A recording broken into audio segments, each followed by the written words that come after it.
What's up, weirdo? Shadetree Surgeon here in the Brapstar garage, and it's time to spend a little time with the FXR. So I've been doing things here and there to the FXR. We put a top case on it with the Elite Touring Innovations mount, which was really cool. A Saddleman seat on it from Odin, also very cool. They actually sent me that as a thank you for featuring their gloves in videos lately. They don't give me anything for free. I'm not getting paid for this. They gave me the seat for free. I got that for free. But anyway, Odin, they're good people, and they hooked it up because we've been showing their gloves and videos. I've been doing all this stuff to the FXR, and it doesn't run and it doesn't stop. So I mean, it's just a kind of a bad idea to be doing these fun little projects to a bike that really needs a whole lot of attention besides fun little add-ons like that, like running properly. So I have to put a new ignition in the FXR. I've never done an ignition on an Evo before. I have no idea how this is gonna go, but how hard could it be? I think I'll figure it out. And I gotta do something about the rear brakes. I went ahead and ordered a new rear master cylinder. The one that was on there is from 1986. I rebuilt it once, but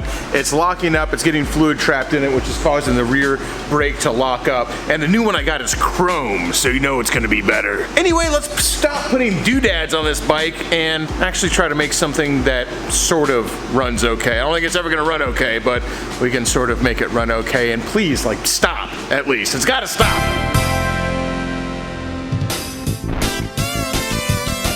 Okay, so I have this Ultima single fire programmable ignition kit for engines up to 140 cubic inches for my stock 80-inch Evo that's got 80-some thousand miles on it. But this is actually a really cheap ignition. These are not the best. But hopefully it'll be better than what's in there. Somebody did already actually upgrade this to an electronic ignition a while ago, so that's kind of the weird part about this, is I'm upgrading something that was already upgraded previously, like in the 90s, so this might be weird. Let's hope it's not too weird. So at least I think this was upgraded. I think that these originally had points on them, and this is obviously not points, so I'm not sure. I don't really know exactly what is going on here. Anyway, I'm gonna trace some of these wires back so I can fish them through and get everything hooked up again, and hopefully not make a whole mess out of this and make it worse than it was.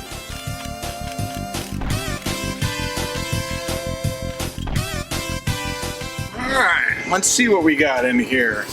We got some plug wires, we have the rotor for it, we have the Ultima coil, of course. That way I can give Shelby back his coil, the one that says good on it. Shelby loaned to me because the coil I had was bad. So I know this is where it's different. So this coil has 3 terminals on it. The coil I have on there only has 2 terminals on it, but I think there's instructions in here somewhere. Some wiring stuff, the actual ignition itself with a lot more wires than the one that's coming off of it, so hopefully we can figure that one out, and some instructions. So let's read these because I really don't know what I'm doing. Well, I read the instructions. Needless to say, they were slightly unclear, so I'm just gonna wing it. I'm gonna go ahead and pull this one out and put the new one in and connect the wires where I think they go and see if it runs. You know, fingers crossed, buddy. Well, now I know what kind of ignition it had in it. Dyna S, apparently. Okay, I'm not sure what's going on in here. I assume this is like some sort of older style, like advance, where it's like maybe it works on inertia or something, because there's springs in there. You tell me, if you're watching this and you're used to like the upgrades that Evos had in the 90s or the early 2000s instead of what they have now. Maybe you know what this is. I don't. So I hope what I have will still work with this, but let's try and swap it over and see what happens.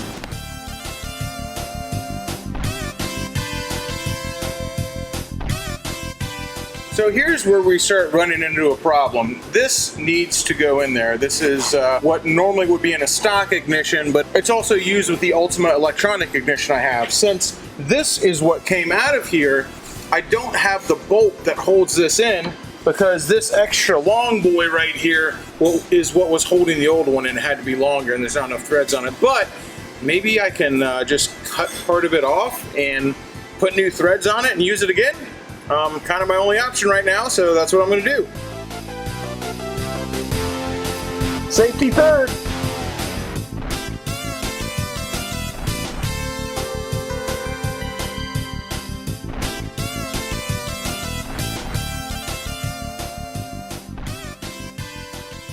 Well, let's see if this works or not. Well, let me show you just about how good this is going. It's going about that good. That's broken. It's supposed to look like this. This is obviously a proprietary part. I do not have another one, but I do have this bolt, which is the right diameter, but has the wrong threads on it. So back to the vise. Today on Absolutely Terrible Ideas, we try to make in vain, at least so far, trying to make the FXR run again. Jeez, oh Pete. All right, hopefully this works. Yet another metric bolt on my standard motorcycle. There's a few more of these on here than I would like. Nothing standard about the motorcycle anymore. Who else but shadetree surgeon turns a fucking Harley into a fucking metric bike? One bolt at a time. Mr. Triumph over here. Well, okay. I don't know if this is John Maxwell approved or not, but it looks like it's at least gonna hold it in there. Well, that's in, and man, that was kind of scary. And you know what about gave me a heart attack is breaking that little screw thing, man. That was really stressful. I broke it. I broke that sucker off. I got what's left of it right here, and I was just going, that's it. I'm done. And this video is supposed to be out Sunday. It's Thursday right now, and I was like, holy crap, I got to work at the bar tomorrow. What am I gonna do? I'm not gonna have a video for Sunday. So I was like, oh, I'll just cut this one, and it's really not working right. It's not really perfect, but I made it work. And just heart attack kid, man, just stressing out. And you know what the Ultima kit came with? New ones. it came with new ones. Oh, that was very thoughtful of you, Ultima. Thank you. You know what's harder than it looks? Getting one of these things over 5 wires. My hands are cramping. That kind of sucked, but it's on there. You basically gotta inch it along like a Chinese finger trap. Let's see if I can make heads or tails of this on the other side. Okay, the instructions state I had to find the white wire that had 12 volts. It was this one right here. I'm gonna attach that white wire and this white wire from the ignition to the middle of my new coil, my new single fire coil, which is that one right there. So let's go ahead and start with that and work our way from there.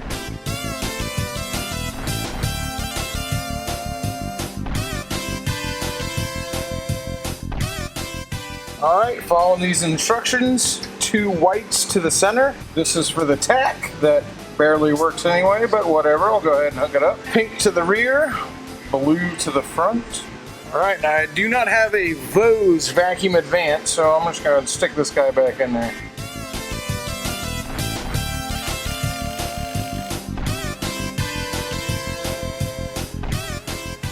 The coil is successfully installed. Well, I say successfully installed, it's successfully mounted to the bike. I feel like saying it's successfully installed means that it will work. And I have to set the timing now, which is something I've never done before on this motorcycle. So first time for everything. Let's give her a try. Consulting the power of the internet, I found that's where the timing inspection is. So we need to get the engine to top dead center, which we've done by lifting that rear wheel off the ground. And Flip's gonna help me, even though he's drunk on tequila. Anyway, let's see if we can't get this thing timed. Aren't Harley Davidsons engineered great? You can get on that one just fine. Oh, how smart is this FXR? Really? You couldn't put this anywhere else?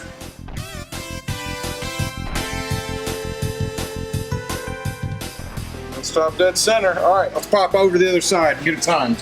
Okay, the instructions say to rotate this until the LED just turns on, then rotate it back to where it's just turned off, like just turned off. And that's not perfect timing, but it should be pretty close enough for rock and roll. I'm not gonna have perfect timing right now because I don't have a timing light. Okay, so we got the light on and it says to rotate it just enough to where it turns off. All right, that should be it. Moment of truth. Will it fire up? Did I do it? Will the old crusty glide ride again? There's only one way to find out.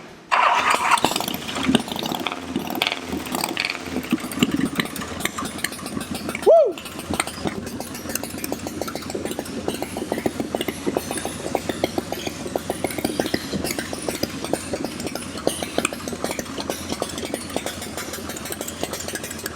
Okay, the bike runs, surprising everyone, most of all me. I don't know why, I just thought for some reason that wasn't going to work at all. Both because I'm not really good at wiring stuff, and also it just seemed too simple. I was hung up a couple times, as you guys saw, but it just seemed too simple. I was like, there's no way this is actually gonna run the bike. There's no way that this is all it takes, but the bike runs, and I didn't even time it. So it runs better than it did before, even though the timing is probably still off, but I'm gonna go ahead and take the W on that one. So it's 9 o'clock at night now. I'm actually editing this video tonight. This is Sunday's video. We're a couple days away from Sunday right now, and I'm not done yet. Putting the ignition in, that's not enough for a video. We gotta actually make this bike roadworthy again, because I've had 2 other videos where I'm doing stuff that has nothing to do with making that bike roadworthy. So today, we're not leaving this shop. Well, Flip might leave. I'm not leaving this shop until that bike is roadworthy, or at least more roadworthy than it is now, which... You know how hard it is to not say anything when I've had as much tequila as I have? How hard is it for you to not say something stupid, is what you mean? I'm just like, that thing has never been roadworthy. No, I'm saying more roadworthy than it is. It never was. Yeah, more roadworthy than it is. Crap, from the trash.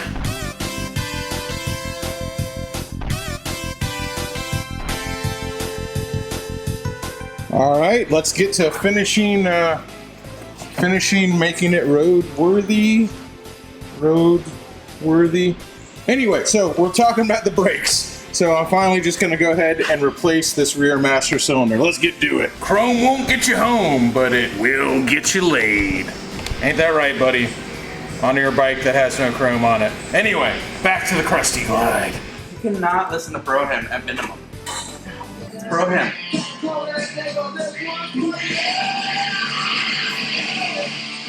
Flip's drunk on tequila.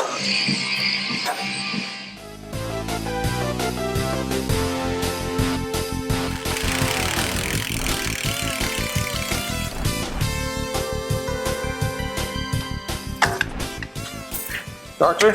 Rough. Jeez, how am I the only one with a chair in here and I don't have anywhere to sit? Real bummer, dude. Life is not fair. I don't f***ing like ska, dude. I fucking love Scots. Can you grab me a bungee cord, please? Gosh, really nice having a helper. Drunker. Thanks, Flip. We get drunker. You're my little helper, my little buddy. Now here we have the offending part. As you can see, this one's got a little bit of wear on it. This is actually the original from 1986. I did rebuild it. I don't know if it's just knackered, or if I just did a bad job, or if it's some combination thereof. Probably that last one, but let's get the new one in there and see if that helps. Before I ever bleed anything, I just tap the pedal a whole bunch, because it always ends up putting some bubbles up through there like that. All right, I'm dirty. I'm very, very tired since I've been up since very, very early this morning, but the FXR is once again roadworthy. Of course, I've only rode around here and I haven't ridden it very far, but it runs, it stops, success. Now it's time to go to sleep and wake up before I go to work tomorrow to edit this video for Sunday. Yeah, see you guys tomorrow morning.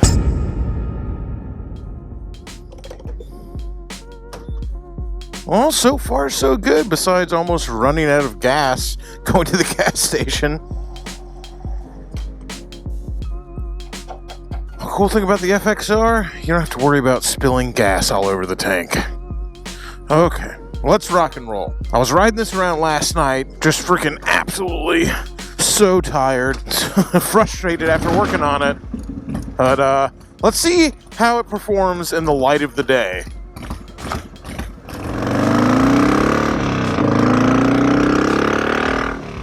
Woo!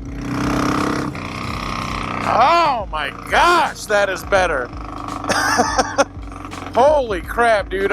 You know, with that old coil and that old ignition, not only were my spark plug wires falling out constantly, but it was just missing like crazy, especially on the top end. And man, it feels good to twist the throttle on this thing and have it perform admirably. I would say twist the throttle and have it haul ass, but the FXR doesn't do anything resembling hauling ass, okay? Can't believe that all I did was slap that ignition on there, not even time it, just freaking do the bare minimum, freaking move it over until the red light turned off, and this bike runs like a freaking 100 times better than it did before. Still doesn't run good, but that just kind of shows you how bad it was running before I did this. And my rear brakes work.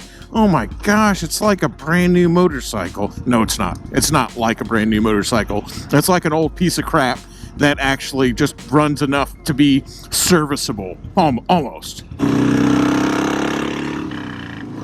I love it when people are like, the FXR is the greatest performance motorcycle Harley ever built.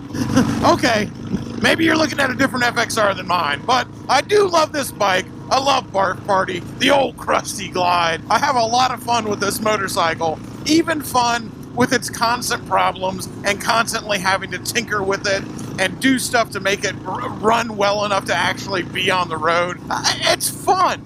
You want YouTube content? You want to be busy? You like working on bikes?